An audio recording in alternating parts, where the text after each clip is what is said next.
Salvation Army was the first place to go to, next in the social services side of things. But that's changed. A lot of other churches now are on board, and we've got our food bank now, which sometimes run out of Salvation Armies. Other churches for here in Falmouth and Penryn, it runs out of Highway Church. So if we've got somebody that comes along our way and perhaps they've got bills to pay, and so they need to have to decide which is it, food or electric, or a car or something, then we have vouchers, and if they can't get themselves there, then we'll take them and introduce them to the food banks. We don't tend to double up on things if we know where there's other resources there, so we will do that, and then they will be linked up to the Highway Church, to the food bank there, which is really good. We have our own supply of food, and perhaps if homeless people come in and they need something straight away, then we'll make them dinner and those sort of things.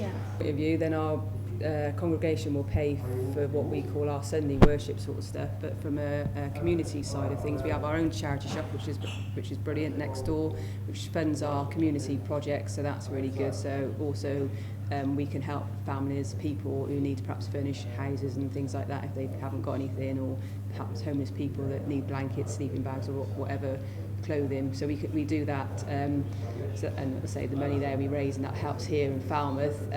Also the Salvation Army, because it's a massive organisation, we have TV adverts where people can donate, or things go through the door, and all those sort of things. So we have a fundraising department that do all that, and so we have budgets that we can use.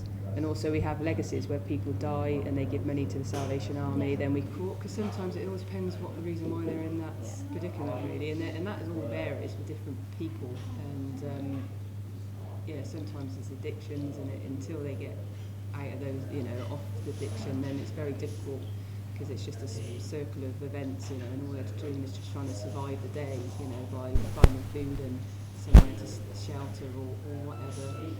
We're going to see a lot more people across our doors because desperation, because they won't get the benefits they need to get by, and all those sort of things. And I also worry about young people, perhaps if they're still at home and they haven't got work and there's lack of money, and then parents choose to say you have to go, and then they're in that, that's the thing. I think sometimes with family breakups and things like that, you can see sort of younger vulnerable people around that can get into a spiral of things because of they haven't got that support mechanism, really.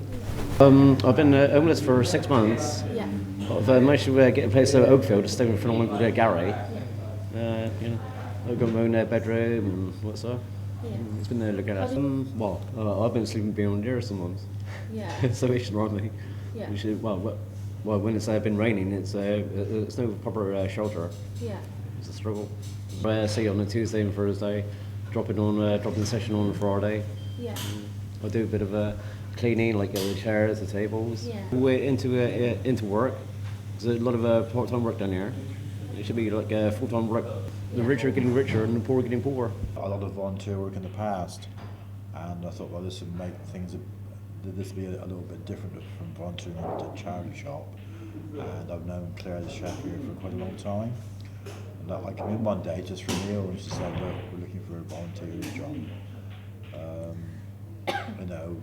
We could do your help." So I just, I came down here one Christmas as a guest, and I was so impressed with what they did that I thought, well, I'd like to volunteer, and I had to wait for an opportunity. But like Claire said, come on board. I don't have the chance. It's really good, Even worse, and especially with the cutbacks on benefits, the caps on housing benefit. People are just losing their homes through no fault of their own. I always find at the end of the day here, it makes you count your blessings. It really does, to have a roof over your head, food in your stomach, just basic things, that we all take for granted, and I would recommend anybody to come down and work here, or work in some pet drops in Troy with the homeless. It really does open your eyes. It really does,